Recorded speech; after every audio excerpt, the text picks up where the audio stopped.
आज शनिवार का दिन है, जिस दिन अपन इस दरिद्रता से मिलने के लिए पीपल के पेड़ के नीचे आए हैं। हिंदू धर्म में ये दिन पीपल के वृक्ष के लिए पूजनीय होगा। जो भी शनिवार के दिन पीपल के वृक्ष की पूजन करेगा, दूध चढ़ाएगा या मिष्ठान का भोग लगाएगा, लक्ष्मी और नारायण उसके घर में प्रवेश कर जाएगा। लक्ष्मी और नारायण उसके घर में प्रवेश करेगा। इसलिए नियम बनाया। कौन से दिन का? शनिवार। लक्ष्मी जी बोली, नारायण आपने तो एक दिन का वार लिख दिया। शंकर जी ने 7 वार बनाए हैं, रविवार, सोमवार, मंगल, बुध, गुरु, शुक्र और शनि। ये शिव जी ने बनाया। अब एक दिन आपने अपना बना लिया, बाकी के दिन अगर कोई इस पीपल के वृक्ष के नीचे आएगा और यहाँ तो दरिद्रता बैठी है, तो उसका क्या होगा? भगवान नारायण बोले, सुन दरिद्रता, तेरे से एक विनती है, अगर कोई भी मनुष्य इस पीपल के पेड़ के नीचे अगर 7 दिन में आता है और उसके हाथ में अगर कोई सामग्री होती है तो तू उसके घर में प्रवेश नहीं करेगी। नियम है पीपल के वृक्ष का, या तो पानी का लोटा लेकर जाओ, कुंकू का चोपड़ा लेकर जाओ, शक्कर लेकर जाओ, या पेड़ के नीचे चींटी को डालने के लिए आटा ले जाओ, पर खाली हाथ पीपल के वृक्ष के नीचे कभी मत जाओ, कभी नहीं जाओ। खाली हाथ जाओगे तो दरिद्रता तुम्हारे घर में प्रवेश करेगी। दरिद्रता उठकर खड़ी होकर बोली, नारायण तुमने अपनी मनमानी करी है, एक दिन मुझे भी मेरा चाहिए। भगवान ने कहा, बोल कौन सा दिन चाहिए? दरिद्रता कहती है, रविवार के दिन इस पीपल के वृक्ष के नीचे मैं दिन भर नृत्य करूं, इसमें रहूं, और जो यहाँ आए रविवार को मैं उसके घर में प्रवेश करूं। भगवान ने कहा, ठीक है। दरिद्रता, रविवार का दिन एक ऐसा दिन रहेगा जिस दिन तू इस पीपल के वृक्ष के नीचे नृत्य करेगी, और जो आएगा इस पीपल के वृक्ष के नीचे तो उसके साथ प्रवेश करेगी। मैंने तुझे वर दिया। इसलिए हमारे यहाँ केवल पीपल का वृक्ष अगर दीवार में भी लग जाता है ना, किसी की फैक्ट्री की दीवार में, किसी के घर की दीवार में पीपल का वृक्ष अगर लग जाता है, पीपल का पौधा लग जाता है, उसको कितना भी तोड़ लो वो वापस लग जाएगा। फिर तोड़ोगे फिर लग जाएगा। अगर पीपल के पौधे को तोड़ना है तो केवल रविवार का दिन एक नींबू, एक मिर्ची और बमूल का कांटा, ये 3 चीजें रखने के बाद में आधे घंटे बाद रविवार के दिन पीपल के पेड़ को उखाड़ कर फेंक दो। दूसरी बार कभी पीपल दीवार में लगता ही नहीं, कभी नहीं लग सकता। केवल एक रविवार का, केवल एक संडे, इतवार का। घर में दीवारों पर अगर पीपल लग भी गया है, इसलिए पीपल के वृक्ष को उखाड़ने का, अगर घर में पीपल लगा हुआ है या पीपल का पौधा हमारे घर में लग गया, उसको उतारना, निकालना, लगाना, तो पीपल के वृक्ष को अगर निकाला जाता है तो रविवार के दिन, और अगर पीपल के वृक्ष को कहीं लगाया जाता है तो सोमवार के दिन या मंगलवार के दिन, बुधवार के दिन, इन दिनों में लगा सकते पीपल के वृक्ष कहीं लगाना।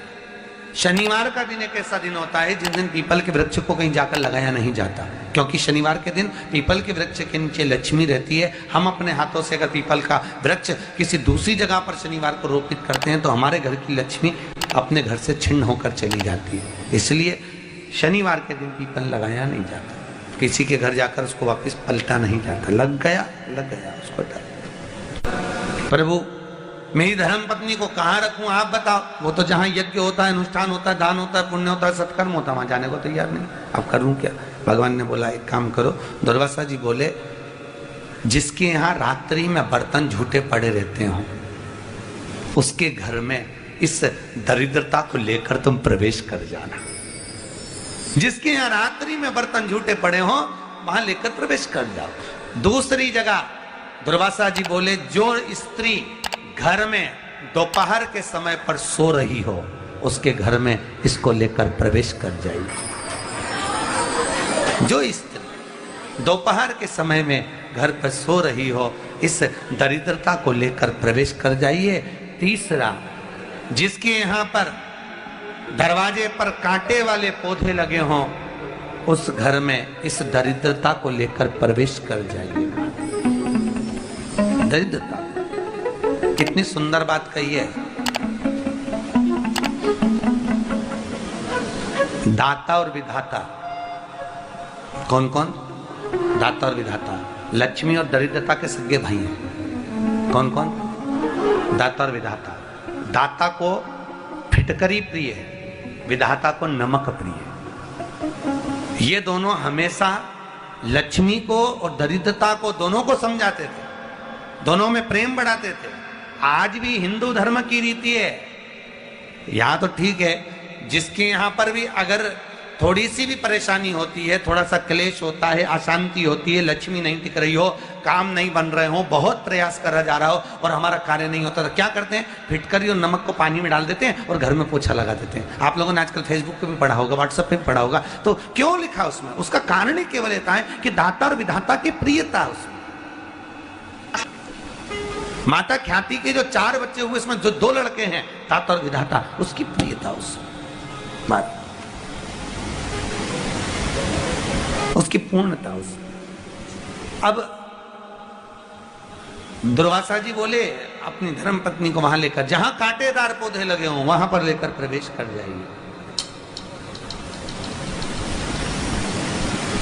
कांटेदार पौधों में उस दरिद्रता का निवास हो गया।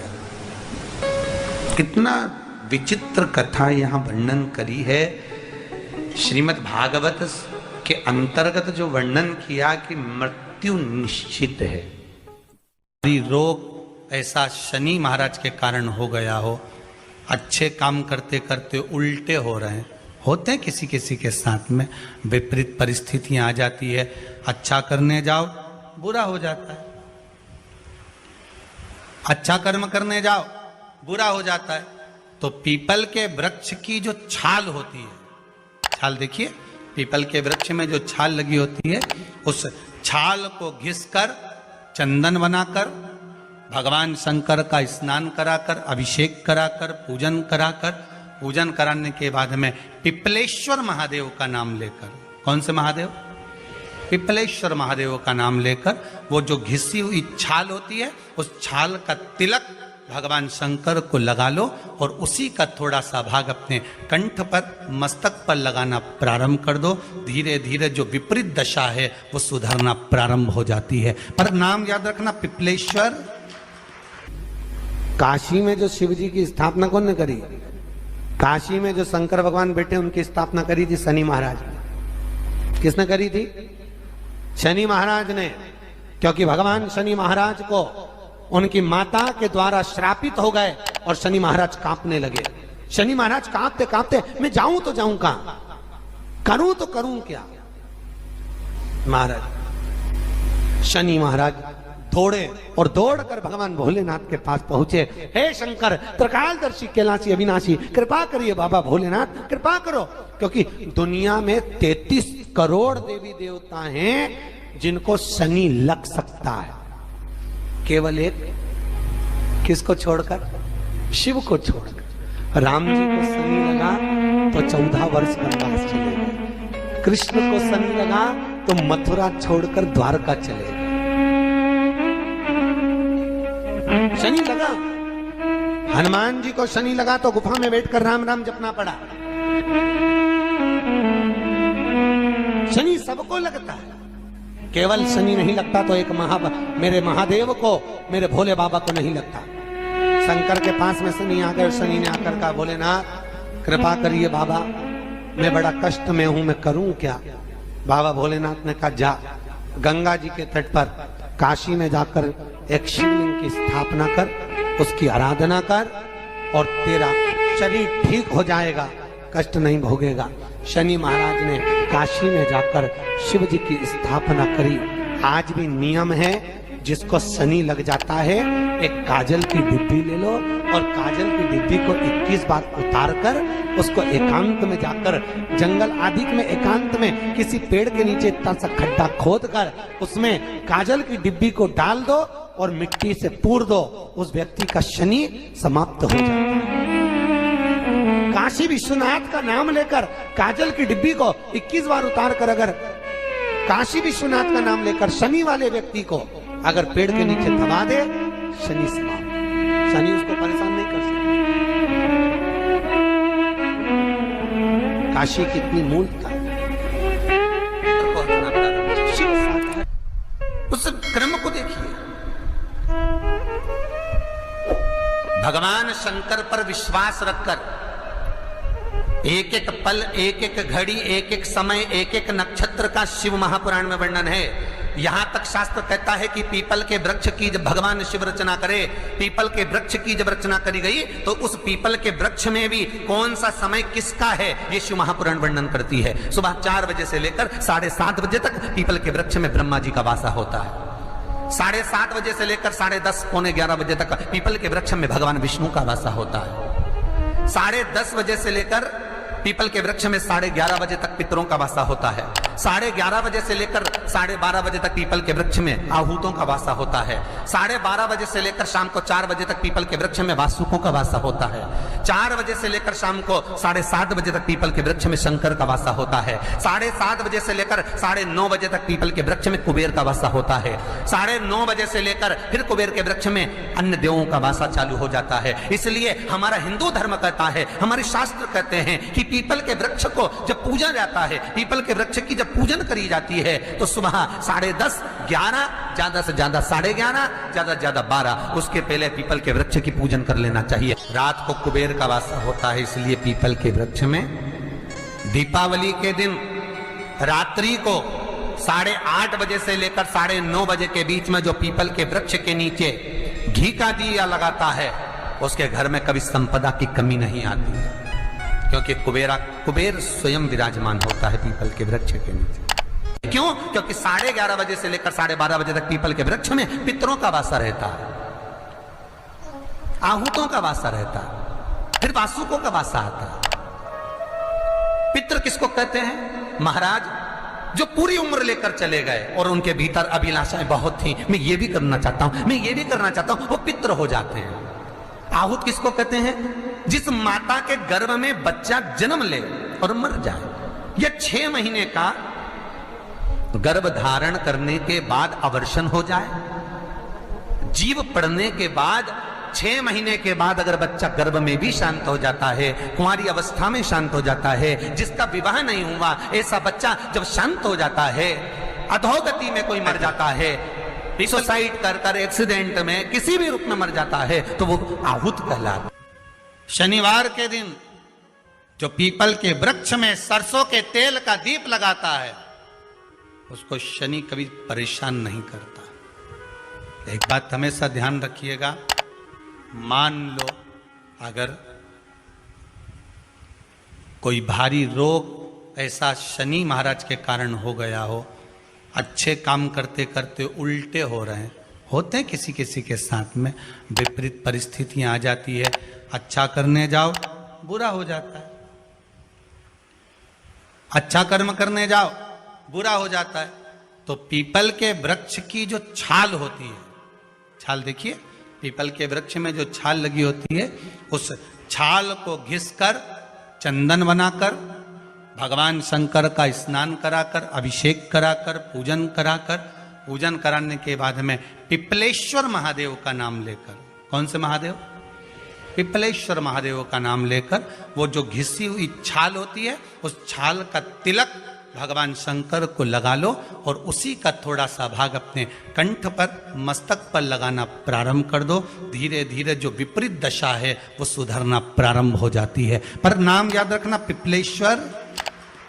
जम कितना भी दुख, विपदा, कष्ट सम्मुख में खड़ा हुआ हो, कितना भी दुख, पूंजी धन की अगर आपको कमी पड़ रही है और ऐसा लग रहा है कि मेरे पास में कुछ भी नहीं, हम तो यहाँ तक कहेंगे कोई मकान बना रहे हो, बेटी का विवाह कर रहे हो, बेटे का विवाह कर रहे हो, कोई अच्छा कार्य कर रहे हो, धन संपदा की भी कमती दिखे तो समय पर कांता भगवान का स्मरण कर, कांता चक्र का स्मरण कर, शिव और नारायण का नाम लेकर, एक बेलपत्र, एक शमी पत्र, एक श्वेत पुष्प, एक लाल पुष्प, दोनों हाथ में लेकर भगवान शंकर के अशोक सुंदरी के स्थान पर अगर समर्पित करा जाए तो संपदा की भी कमी नहीं आती। वो कांता चक्र है जो नारायण के। यहाँ तक शिव महापुराण की कथा कहती है, अगर कोई विद्वत ब्राह्मण ने आपको बताया है कि आपके घर में पितृदोष है कोई विद्वान ब्राह्मण ने बता दिया कि आपके घर में काल सर्प दोष है, कोई विद्वान ब्राह्मण ने बता दिया कि आपके यहाँ पर ये वास्तु दोष है और इस दोष को मिटाना जरूरी है। कोई ने आपको बताया, उस समय पर हमें घबराना नहीं।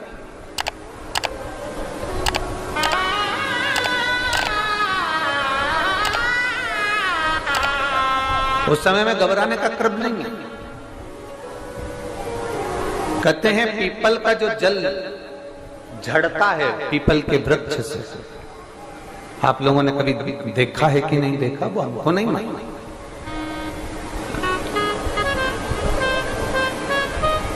कितना भी अगर कोई वास्तु दोष बता दिया, पितृ दोष बता दिया, काल सर्प दोष बता दिया, कितना भी अगर कोई दोष बता दे, तो पीपल का जो जल वृक्ष में से झड़ता है, कभी कभी आप उसके नीचे हाथ रखकर देखना, थाली रखकर देखना, उसमें पत्थर पर देखना, तो वहां पर भी पानी के निशान आपको मिलेंगे, बूंद के निशान मिलेंगे।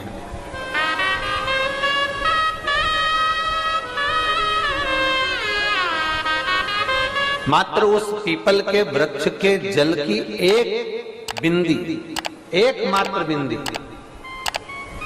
शंकर भगवान का जो शिवलिंग है जलाधारी है, चरण है, गणेश कार्तिकेय का स्थान है, अशोक सुंदरी का स्थान है, और प्रत्येक जलाधारी में से पानी बीच में से आकर नीचे की ओर गिरता है, नीचे की ओर गिरता है। आप लोगों के स्मरण में हमने पहले भी बताया कि राइट में किसका स्थान है, गणेश जी का, लेफ्ट में कार्तिकेय, बीच में अशोक सुंदरी, ये क्या है, पार्वती जी का हस्त कमल शिवलिंग, और ऊपर से जो जल एक एक बूंद शंकर जी के शिवलिंग पर गिर रहा है, वो शंकर जी की 5 लड़कियां जया, विषहरा, शामलीवारी, दौतली और देव, शंकर जी की 5 लड़कियों, एक एक बूंद पानी शिव जी पर गिरा। जहां जल नीचे गिरता है उस स्थान से जहां तक जल बहकर जा रहा है उस स्थान तक 33 कोटि देवताओं का स्थान, 33 कोटि देवताओं का स्थान। अब जहां पानी आया, जहां नीचे गिरा, उसके बीच में जो स्थान होता है, आप लोगों ने देखा है कि नहीं देखा? जिनने देखा है जरा हाथ उठाओ। ये पानी जैसे यहाँ तक आया और यहाँ के बाद नीचे गिरेगा, तब वो नाली के माध्यम से बाहर जाएगा। तो जितनी दूर यहाँ से वो नीचे की ओर जो गिर रहा है, यहाँ से वो नीचे की ओर जो पानी जा रहा है, ये जो स्थान होता है, ये हमारे 3 दोषों को निवारण तुरंत कर देता है। एक हमारा पितृदोष, एक हमारा काल सर्प दोष और एक हमारा वास्तु दोष का निवारण ये तुरंत करता है। और ये तो हमने केवल आपको शिव महापुराण के माध्यम से बताया कि ये 3 दोष का निवारण कर देता है, पर यदि कभी आप ध्यान से लिंग पुराण को पढ़ेंगे, आप यदि लिंग पुराण को पढ़ेंगे और गीता प्रेस गोरखपुर की लिंग पुराण को लाकर यदि आप पढ़ते हैं, या गीता प्रेस गोरखपुर की शिव अंक को भी आप अगर पढ़ेंगे, उसका नंबर हमारे स्मरण में नहीं आ रहा है, शिव अंकों को भी अगर आप पढ़ेंगे तो उसमें भी आपको वर्णन मिलेगा कि हम तो केवल 3 दोष का बता रहे हैं, पर हमारे शास्त्र तो यहाँ पर और भी दोषों का वर्णन कर रहे हैं। जैसे किसी ने बता दिया आपको शनि का दोष है, किसी ने बता दिया मंगल का दोष है, किसी ने बता दिया आपको केतु का दोष है, किसी ने बता दिया आपको राहु का दोष है, किसी ने आपको कह दिया कि बृहस्पति का दोष है, किसी ने कह दिया आपको ये वाला दोष है। दुनिया के जितने दोष